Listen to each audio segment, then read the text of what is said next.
Olá, pessoal, boa noite. Então, a gente está aqui para a nossa segunda aula, né? Ainda discutindo aquela perspectiva da, das políticas públicas. Hoje, a gente vai tentar avançar um pouquinho mais, tá? E nesse pouquinho que a gente vai tentar avançar aqui, vamos tentar chegar num. Botar aqui em tela cheia, né, para visualizar melhor.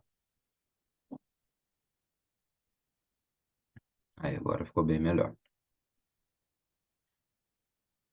Então, novamente, vocês não apresentaram dúvidas, né, em relação à última aula. Hoje a gente vai tentar ver como é que funciona a ideia dos ciclos das políticas públicas, né? Desde a identificação do problema até a, a implementação dessa política, né? Tem algumas questões para a gente discutir relativas a aquelas questões burocráticas que nós colocamos, né? Principalmente as negociações políticas, né? E tentar citar alguns exemplos desses pontos. Aí vamos lá, então, hoje a gente vai descobrir como é que funcionam as políticas públicas desde a sua elaboração até a implementação efetiva e também conhecer os principais desafios, né? Além de aprender as fases, né, que envolvem esse processo, né? Bom, o nome correto que se dá a esse processo, né, é o ciclo das políticas públicas, né? Então, tentar fazer aí uma definição, um conceito, né? E o que que seria esse ciclo, né? Ele é uma ferramenta, né, que ajuda a tentar entender o estágio, né, ou os estágios que as políticas públicas possuem e também o percurso que ela percorre, né, desde a identificação do problema até a avaliação dos resultados. Tendo, né, um ciclo previsível, para essas políticas, então a sua avaliação, o seu acompanhamento também podem ser feitos a partir de ferramentas mais previsíveis, né? Então a gente já sabe exatamente quais são cada etapa, né? Quais são as etapas, e também já se pode definir a priori como é que se faz a avaliação de cada uma dessas etapas, né? Ele está relacionado, então, ao modo como essas decisões são feitas, né? Como que essas decisões são tomadas, né? Como as políticas são desenvolvidas, como elas são implementadas e como que elas são avaliadas. Vamos ver um pouquinho aqui sobre esse processo, né? O processo de elaboração, então, das políticas públicas, né? Ele é composto por diversas etapas, né? Que vão desde a identificação do problema até a avaliação da eficácia da ação implementada. Vamos citar um exemplo prático aqui. O que que seria, então, um problema que seria digno de uma intervenção de uma política pública?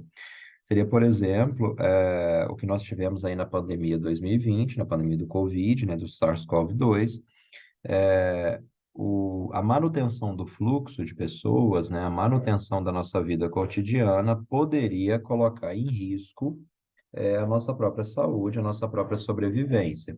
Então, foi adotado de maneira emergencial uma política para tentar coibir o contato entre as pessoas ao máximo possível, né, que ficou conhecido como lockdown. E aquilo gerou a quantidade de protestos, né, a dificuldade de alguns setores trabalharem e tudo mais. No entanto, aquela implementação ela existiu, né, justamente para resolver um problema, que é quanto mais as pessoas interagissem entre si, possivelmente mais transmissão da doença elas fariam. Um outro aspecto, né, vamos identificar um outro problema, né?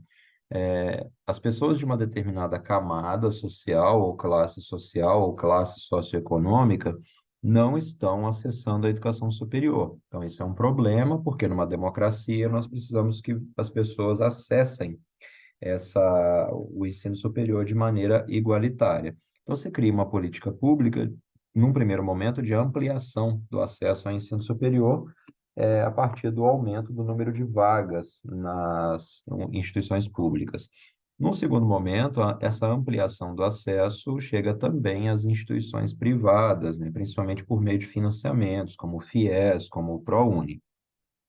Um outro aspecto também é que percebe-se, identificou-se como um problema que pessoas com determinadas características, né, principalmente indígenas e pessoas parda, de pele parda ou negra, né, dessa etnia, não estavam acessando o ensino superior. Então, cria-se uma política também de cota racial, tentando corrigir essa injustiça para que essas pessoas cheguem também ao ensino superior. Então, a política pública ela tenta resolver esse problema direto. Vamos identificar agora também que na saúde da família se identificou que muitas famílias brasileiras não estavam praticando a quantidade necessária de atividade física. Dito isso, se criou uma política pública, né, para buscar corrigir isso a partir do núcleo de atenção à saúde da família, com o profissional de educação física integrando essa equipe e buscando justamente para corrigir isso e ter esse profissional ali na equipe de saúde da família, tentando levar a atividade física para dentro da comunidade. Então, esses são alguns exemplos de como que a política pública pode ser implementada para resolver problemas concretos, né? Quem são, né, os principais atores envolvidos nesse processo? O legislativo, né, aí principalmente demarcado por vereadores, deputados estaduais, deputados federais, o executivo, né, na forma aí do governo municipal, do governo estadual e do governo federal, e o judiciário, né, a partir aí das instituições jurídicas, né, sejam os tribunais, sejam os tribunais superiores, né? Além de organizações públicas e privadas que podem contribuir. Vocês já devem ter ouvido, por exemplo, sobre iniciativa público-privada. Uma iniciativa público-privada que tem ali a participação tanto do poder público quanto da instituição privada, tentando resolver um problema específico, né? Continuando, né? Um aspecto importante, né, nesse processo de implementação, né, depois da implementação da elaboração do problema, né, nós temos a discussão a respeito da agenda, né? Aí a agenda não é, a gente não fala sobre o caderninho em si no qual a gente anota as coisas, mas os compromissos políticos, né, e a maneira como cada grupo político se posiciona sobre um determinado fato e como que eles estabelecem a comunicação, né? Então, nós temos aí a divisão entre uma agenda política e uma agenda formal, né? A agenda política, ela diz respeito aos assuntos que estão sendo discutidos pelos atores políticos em determinado contexto. Então, é esperado, nesse momento, que ao discutir um tema, nós tenhamos posições contrárias sobre ele. A gente vai discutir aborto, por exemplo, é natural que os grupos políticos se posicionem de maneira contrária. O resultado desse posicionamento, o resultado dessa discussão, às vezes não vai pender nem para um lado nem para o outro, mas vai ser ali uma mediação desse processo. E isso é a coisa mais genuína que tem na política, né? Seja de qualquer espaço. Não é atender um ou outro grupo especificamente, mas é representar ali uma mediação entre as diversas forças, né, que estão disputando espaço no cenário político. Então, o que que seria a agenda formal? A agenda formal ela é constituída pelos problemas, né, que o governo pretende atacar e pelas soluções que estão propostas, né? Então, a agenda formal ela diz respeito à própria política sendo, a própria identificação das intervenções sendo colocada, né? Vamos resolver o problema como? O terceiro ponto, né, como que é definida essa agenda política? A partir da interação entre o governo e a sociedade civil. Então, vê ali na primeira agenda política, acabei colocando a questão de que os diversos grupos políticos disputam esse espaço e é esperado que o resultado dessa avaliação seja uma mediação aí dessas disputas que esses grupos fazem, não pendendo nem para um lado nem pelo outro. Aí depois entra uma segunda disputa, né, que é a solução proposta pelo governo, discutida com a sociedade civil, ou seja, aqueles que não fazem parte da administração pública, mas que também participam das decisões. né, que vão definir quais são as questões mais importantes aí e se ela vai ser atendida ou não, né? Um outro aspecto importante, né, outras etapas nesse caso, né, nós temos aí a formulação de alternativas e a tomada de decisão, né? No caso da formulação de alternativas, uma vez definida a agenda, né, resolvida a agenda formal ali sobre o que vai ser feito, e uma vez resolvida a agenda política, né, na discussão com os diversos grupos políticos, o governo ele vai buscar alternativas para resolver o problema identificado, ou seja, vamos implementar. Agora, com a posse desse novo governo, por exemplo, se discutiu muito a necessidade de aumentar o salário mínimo, a necessidade de aumentar as bolsas, né, CAPES dos pesquisadores, né, que também é uma política pública de incentivo à pesquisa. Se discutiu a necessidade de aumentar o Bolsa Família, e aí, depois que tudo isso ficou resolvido, que negociou com os grupos políticos, aí foi lá o ministro da Fazenda tentar encontrar de onde é que nós vamos tirar dinheiro para fazer tudo isso, né? Para implementar essa questão. E aí, o importante aí é que elas sejam adequadas ao contexto no qual elas estão inseridas, né? Não adianta também o governo propor uma solução que ele não é capaz de sustentar ela financeiramente a longo prazo. A tomada de decisão sobre exatamente o que fazer, ela é um momento muito crítico do processo, né? Porque já é uma finalização do processo.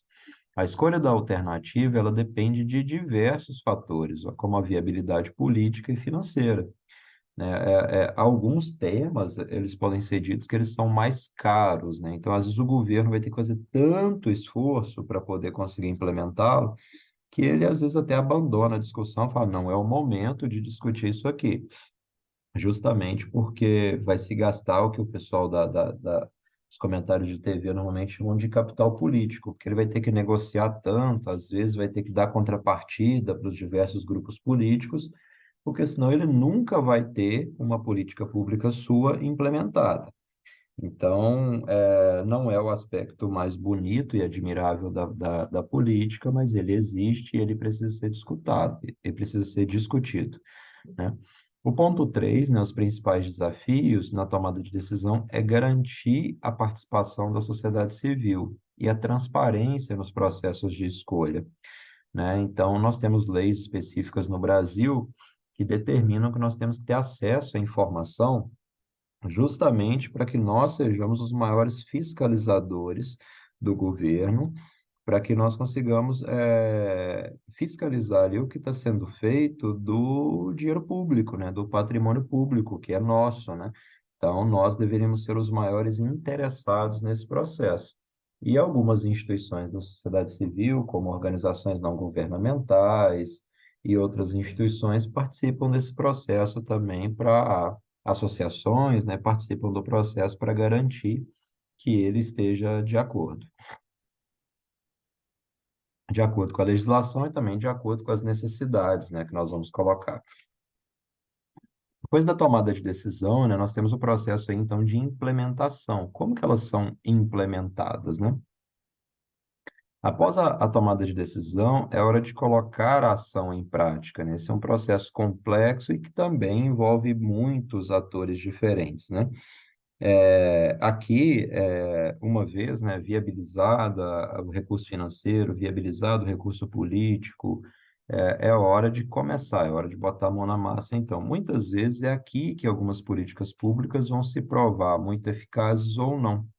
É na hora da implementação, é na hora de se deparar com a realidade, né? Nós tivemos aí, por exemplo, a alteração do currículo da educação física escolar, e quando esse currículo chega lá na escola, será que ele representa aquilo que a escola precisa?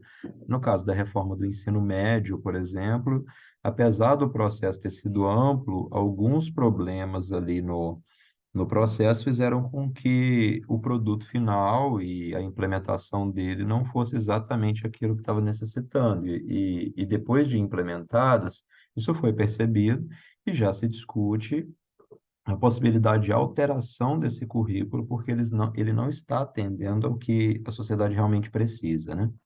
As principais etapas, né, de implementação: os estabelecimentos de normas, né, que vão determinar os limites ali de como que isso deve ser implementado ou não, a alocação de recursos, né? Quanto que vai ser gastado, onde que vai ser gasto, a preparação das equipes. Normalmente isso aí deve vir com uma capacitação de equipes, né? Que vão estar participando aí do processo. Essa capacitação normalmente ela é feita na forma de multiplicadores. Então, você prepara uma equipe, que aí depois prepara uma equipe maior, que depois prepara uma equipe maior, até que se tenha as condições ali de recursos pessoais, né, para poder, recursos humanos para poder fazer. E aí a execução da ação ou das ações. É possível que essa etapa de implementação também tenha várias subetapas, até que realmente a gente chegue na data para poder fazer. Novamente, sobre o currículo da educação física escolar, né, estudando isso enquanto política pública, a elaboração do currículo ela se deteve primeiro, né, entre alguns autores, né, que pertenciam a universidades federais e também representantes da educação básica. Depois, esse processo passou pelos professores das universidades federais de todo o Brasil. Depois, esse processo veio para consulta pública, né, onde a sociedade civil pôde participar. Depois, ele retornou aos autores, né, que fizeram as alterações sugeridas ou não. Depois se entregou um documento final. Depois de entregar o documento final, né, na tomada de decisão, né, ó, é isso aqui que nós vamos fazer. Foi a vez, então, de os estados resolverem como é que iam implementar, né, já que o documento era de nível federal. Quando isso chega nos estados, os estados também fizeram uma outra lógica, né? Ao elaborar seus próprios currículos, eles tomaram aquele currículo federal como ponto de partida e, a partir dele, elaboraram seus próprios currículos. Então, esse processo também teve que ter algumas etapas, dentro de cada estado. Eu participei de algumas delas aqui, tá?